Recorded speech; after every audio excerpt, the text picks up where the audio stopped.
주님께서 여러분과 함께 또한 사제의 영과 함께 루카가 전한 거룩한 복음입니다. 주님 영광 받으소서.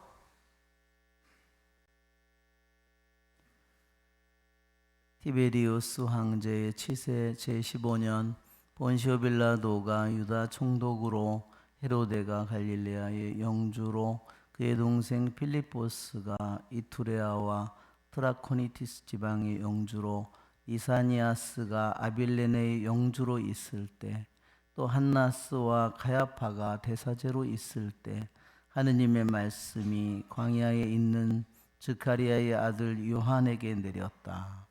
그리하여 요한은 요르단 부근의 모든 지방을 다니며 죄의 용서를 위한 회개의 세례를 선포하였다.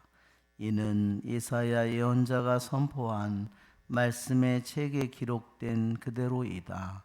광야에서 외치는 이의 소리, 너희는 주님의 길을 마련하여라. 그분의 길을 곧게 내어라. 골짜기는 모두 메워지고 산과 언덕은 모두 낮아져라. 구분대는 곧아지고 거친 길은 평탄하게 되어라. 그리하여 모든 사람이 하느님의 구원을 보리라. 주님의 말씀입니다. 그리스도님 참여합니다. 앉으십시오. 참 예수님,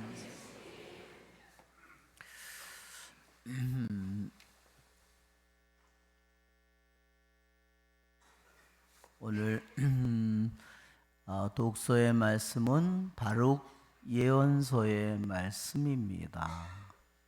바룩 예언서는 이렇게 하느님의 말씀을 전합니다. 예루살렘아, 슬픔과 재앙의 옷을 벗어버리고 하느님에게서 오는 영광의 아름다움을 입어라. 첫 기절 예루살렘을 부르고 있습니다. 하느님께서. 그 기절부터가 너무 기가 막힌 기절입니다. 왜냐하면 바룩 예언자가 이 말씀을 이스라엘 백성에게 얘기할 때, 하느님의 말씀을 전할 때 바룩 예언자는 어디에 있었냐면은 이집트에 끌려가 있었어. 그리고 이스라엘 백성은 어디에 있었냐면, 이 편지는 어디에 보낸 거냐면 바빌론으로 끌려간 유배자들에게 보낸 하느님의 말씀이에요. 그러니 얼마나 기가 막힙니까? 이스라엘 땅은 완전히 쑥대밭이 됐습니다. 성전은 불탔고 무너졌고 백성은 다 죽거나 포로로 끌려갔고 이방인들이 들어와서 그 자리를 차지하고 폐허가 된 그러한 상황에 바룩 예언자를 통해서 하느님께서 말씀하시는 거예요. 자신도 예레미야 예언자와 함께 이집트로 끌려갔어요. 나중에 결국은 거기서 나중에 돌에 맞아 죽습니다. 예레미야 예언자도 이 바룩 예언자도 끝까지 하느님의 말씀을 받아들이지 않는 거죠.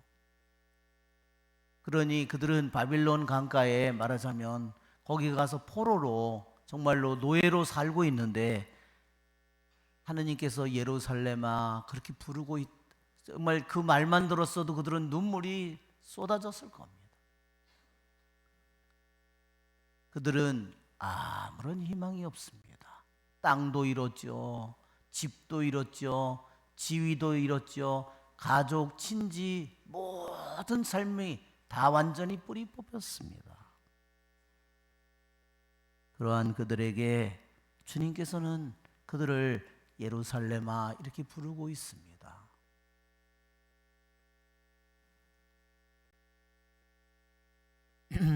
슬픔의 재앙의 옷을 벗어버리고 하느님에게서 오는 영광의 아름다움을 입어라. 하느님에게서 오는 의로움의 겉옷을 걸치고 영원하신 분의 영광스러운 관을 내 머리에 써라. 정말 자신들은 완전히 거지가 되었고, 완전히 자신들은 노예가 되었고, 정말 그 나라의 백성들에게 선대받는 존재들이 되었는데 자기들은 가진 것은 아무것도 없는데 슬픔의 옷을 벗어버리라고, 영광의 옷을 입으라고 하느님께서 말씀하십니다. 인간적으로 보면 불가능한 것처럼 보입니다. 여러분, 내가 지금 가지고 있는 것을, 내 재산, 아파트니 땅이니 증권이니 모든 재산을 내가 잃어버린다면 내가 어떨까요? 그것뿐만 아니라 내가 만주나 러시아 같은 데에 내가 포로로 끌려간다면 어떨까요? 여러분, 그렇다고 인생이 끝난 것은 결코 아닙니다. 여러분 보십시오. 그들은 왜 그들은 하느님을 배신했을까요? 왜 거기로 끌려갔을까요? 자기의 재산을 믿고, 자기의 돈을 믿고, 자기의 지위를만을 믿고, 하느님은 껍데기가 되었습니다.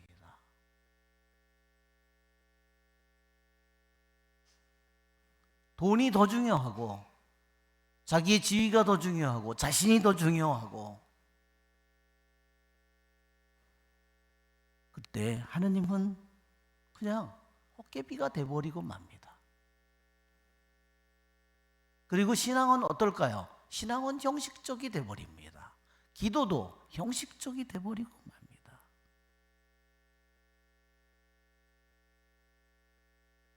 주님은 예레미야 예언자나 바룩 예언자를 통해서 그들을 구원의 길로 그들을 불렀지만 끝까지 말을 듣지 않습니다. 단적인 예가, 유다의 왕이 하느님의 말씀을 예레미야 예언자가 바룩 예언자를 통해서 말씀을 두루마리에 적어서 보내니까 왕이 어떻게 하죠?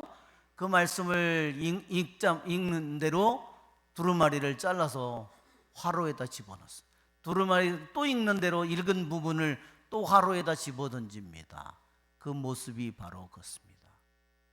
우리는 오늘 복음의 말씀에도 그때 황제가 누구고 총독이 누구고 영주가 누군지 그렇게 얘기하지만, 그러나 그 가운데 하느님의 말씀이 내렸다고 했습니다. 하느님의 말씀은 영원한 것입니다. 세상이 어디서 왔을까요? 하느님의 말씀에서 왔죠. 우리가 어디서 왔나요? 황제가 어디서 왔나요? 총독이 어디서 왔나요? 영주가, 그 나라가 어디서 왔나요? 다 주님께서 그에게 생명을 주셨고 권력을 주셨기에 하느님의 말씀에서 나온 것입니다. 하느님의 말씀에 순종할 수 없는 영혼들은 그것은 어둠과 죄의 죽음의 길을 걸어갈 수밖에 없습니다. 오늘 그래서 독서의 말씀에 그들은 원수들에게 끌려 너에게서 맨발로 떠나갔지만, 너에게서 예루살렘에서 맨발로 떠나갔지만 하느님께서는 그들을 왕좌처럼 영광스럽게 들어올려 너에게 데려오신다. 그들이 바빌론 땅에서 자기네들이 돌아올 길이 있을까요? 그럴 돈도 없고, 그럴 권한도 없고, 그럴 힘도 없고, 아무런 그런 재주가 없습니다. 그들이 단지 가지고 있는 것은 뭘까요? 왜 우리들이 그런 삶을 살았을까? 왜 하느님을 껍데기로 만들었을까? 왜 다른 돈을 섬기고 내 세상을 섬기고 우상을 섬겼을까? 그들은 그것을 가슴 아파할 뿐이고, 다시 자신들이 예루살렘 땅을 되찾는다는 것은, 예루살렘으로 돌아간다는 것은 꿈도 꿀 수 없는 일입니다. 그런데 그 실망한 그들에게, 그 절망한 그들에게, 후회로 통회로 가득 찬 그들에게 하느님께서 예언자를 통해서 주신 말씀은, 너희를 이제 예루살렘을 다시 의로움의 옷을 입히고 영광의 관을 씌워줄 것이고, 너희를 다시 이 예루살렘으로 너희를 데려올 것이라고 주님께서 말씀하십니다. 정말 인간적으로는 불가능한 일이죠. 여러분, 오늘의 우리의 시편에서도 말합니다. 주님이 시온의 귀향을 풀어주실 때, 바빌론의 귀향을 페르시아의 귀향을 풀어주실 때 우리는 마치 꿈꾸는 하였다. 여러분, 나는 무슨 귀양살이를 하고 있습니까?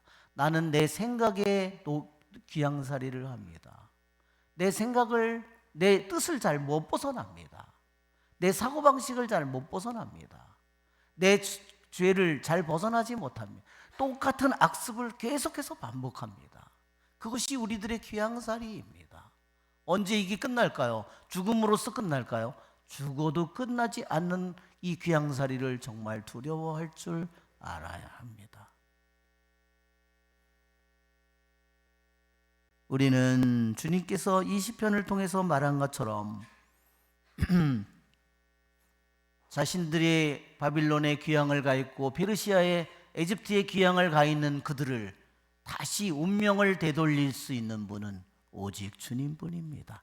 그때 우리 입에는 웃음이 넘치고 우리 혀에는 환성이 가득 찼네. 눈물로 씨 뿌리던 사람들이 환호하며 거두리라. 여러분, 우리는 이 세상에서 내 자신이 가지고 있는 모든 내 영혼의, 내 삶의 귀양살이를 내가 가슴 아파하고 슬퍼해야 합니다. 그래서 오늘 복음에서도 세례자 요한이 광야에서 외치는 이의 소리라고 그렇게 표현합니다. 세례자 요한은 주님을 맞이하도록 이스라엘 백성을 준비시키고 있습니다. 여러분, 세례자 요한이 예언자로서 광야에 나타나는 것이요, 이스라엘의 역사 속에서는 너무너무나 놀라운 일이었습니다.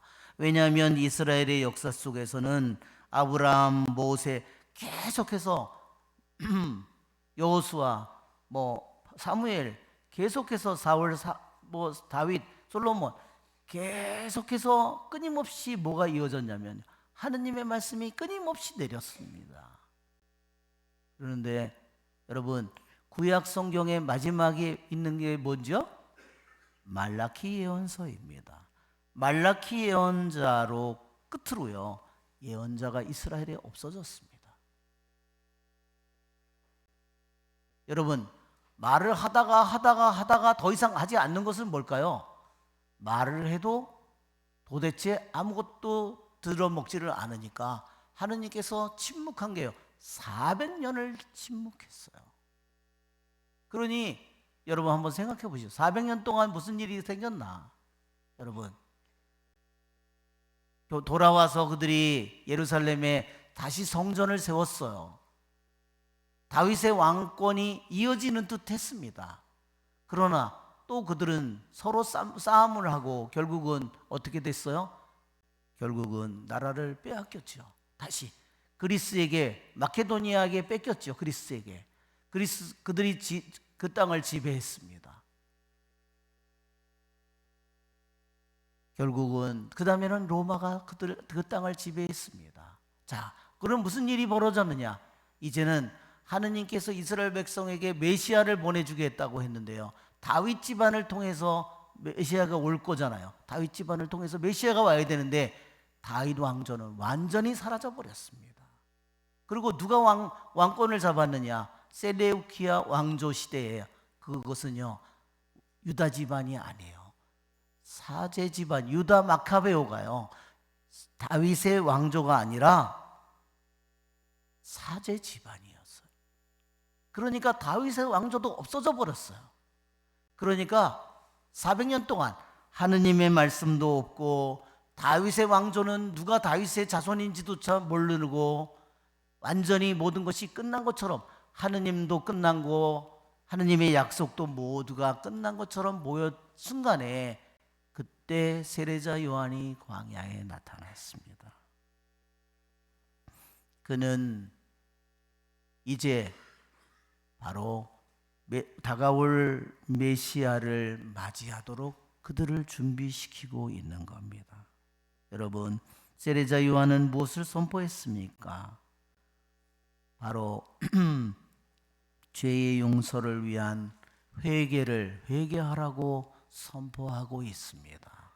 여러분, 우리들의 주님을 믿는 우리에게, 하느님을 우리들의 영원한 우리들의 생명이라고 고백하는 우리들에게 우리들에게 그분과 하나가 되는 것이 우리들의 삶입니다. 그것이 우리들의 알파요, 그것이 우리들의 오메가가 되어야 합니다. 그것이 나의 인생이 되어야 하고, 그것이 나의 삶이 되어야 하고, 그것이 내 삶의 이유여야 되고, 그것이 내 삶의 목적이어야 합니다. 그러지 않다면 나는 바로 그분과 하나가 될 길이 없기 때문입니다. 이 세상의 모든 것은 영원한 것이 단 하나도 없습니다. 오직 하느님과 하느님의 말씀만이 영원합니다. 하느님과 하나가 되려면 우리는 그분에게로 돌아서야 합니다. 준주성범에 말합니다. 사람이 어느 방향으로 돌든지 하느님께로 향하지 않으면 여전히 불쌍한 인간에 불과할 뿐이다. 예, 그럴듯하게 잘 사는 것처럼 신앙생활을 하는 것처럼 보이는데 하느님께로 완전히 향하지 않는 영혼은 불쌍한 영혼이라는 겁니다. 그 영혼은 어디로 갈까요? 예, 가만 놔둬도 그 영혼은 하느님이 아닌 딴 독으로 끊임없이 끌려갈 겁니다. 여러분, 우리에게 하느님과 하나가 되는 일보다 더 중요한 일은 없습니다. 그래서 오늘 주님의 길을 마련하라고 말합니다. 골짜기는 메워지고 산과 언덕은 낮아지고 구분되는 고다지고 거친 길은 평탄하게 되어라. 네, 골짜기도 산과 언덕도 구분되도 거친 길도 다 내 마음속에 들어 있습니다. 내 생각 속에 들어 있습니다. 이 모든 것들이 어디에 있느냐? 내 뜻 속에 들어 있습니다. 내 사고방식 속에 들어 있고 내 행동 방식에 들어 있습니다. 우리는 성령 세미나를 통해서 골짜기를 메우고 산과 언덕을 낮게 깎고 구분되는 고다지도록 거친 길은 평탄하게 되도록 우리는 수많은 작업을 했습니다. 이제 그분께서 우리들 안에 당신의 영광을, 당신의 의로움을, 당신의 구원을, 당신의 은총을 우리 모두에게 가져올 것입니다. 우리의 좋으신 주님을 찬미합시다. 모두 일어서십시오.